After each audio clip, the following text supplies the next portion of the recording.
আসসালামু আলাইকুম। হইচই ম্যাথ ক্লাবের পক্ষ থেকে সবাইকে স্বাগত জানাচ্ছি। তো চলো আজকে একটি বিশেষে 31তম বিশেষে একটি চমৎকার গণিত এমসিকিউ এসেছিল, যেটি তোমাদের খুব সহজভাবে সমাধান করে দেবো। ঠিক আছে, একেবারে পানির মতো করে, ইজি করে একেবারে। ঠিক আছে, তো চলো। তো দেখো, এই যে বলছি যে কোন ভগ্নাংশটি ছোট, কোন ভগ্নাংশটি ছোট। তো দেখো তোমরা কিভাবে নির্ণয় করবা। তোমাদেরকে আগে আগে খুবই আমাদের আর আগের ক্লাসে আমাদের আনোয়ার স্যার তোমাদের বিস্তারিত শিখিয়েছে, এটা একটু বেসিক ফর্মুলা আছে। এবার আমি তোমাদেরকে এই অঙ্কটাই খুবই শর্ট সময়ে তুমি যাতে করতে পারো, এই জন্য তোমাকে আমি সেই টেকনিকটা বলে দেবো। তো দেখো, তুমি যেটা করবা টেকনিক, সেটা হচ্ছে তোমার কাজ হচ্ছে, প্রথম কাজ হচ্ছে সবগুলোতে আগে দেখো ভাইয়া একটা করে গোল্লা দিয়ে দিবা। কি দিবা বলো তো ভাইয়া? একটা করে গোল্লা দিয়ে দিবা। তো এই দেখো, লবে দিলাম একটা গোল্লা, এই একটা গোল্লা দিলাম, এই একটা গোল্লা দিলাম।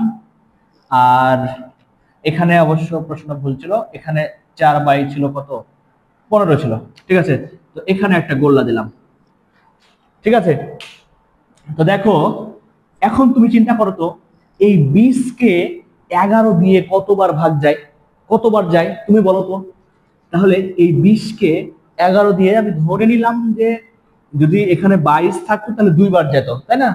তাহলে 11কে 11, তার মানে এটাকে আমি ধরে নিলাম যে 1 দিয়ে যাবে, এর পরও কিছু থেকে যাবে, মানে সামথিং 1 দশমিক সামথিং কিছু একটা যাবে ভাইয়া। ঠিক আছে, এই পর্যন্ত রাখলাম। এবার তুমি বলো এই 30কে 11 দিয়ে কতবার যাবে।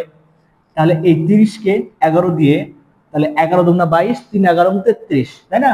তাহলে 3 দিয়ে যাবে না ভাইয়া, এটাকে যাবে 2 দিয়ে, তার মানে 2 দশমিক সামথিং কিছু দিয়ে যাবে।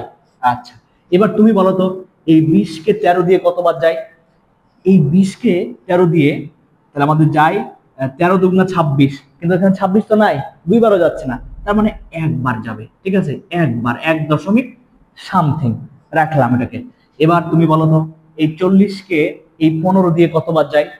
তাহলে এই 40কে 15 দিয়ে 3 15 45, 3বার যেতে গেলে এখানে 45 টাকা লাগবে। ঠিক আছে, তার মানে এখানে আছে 40, তাহলে 2বার যায়।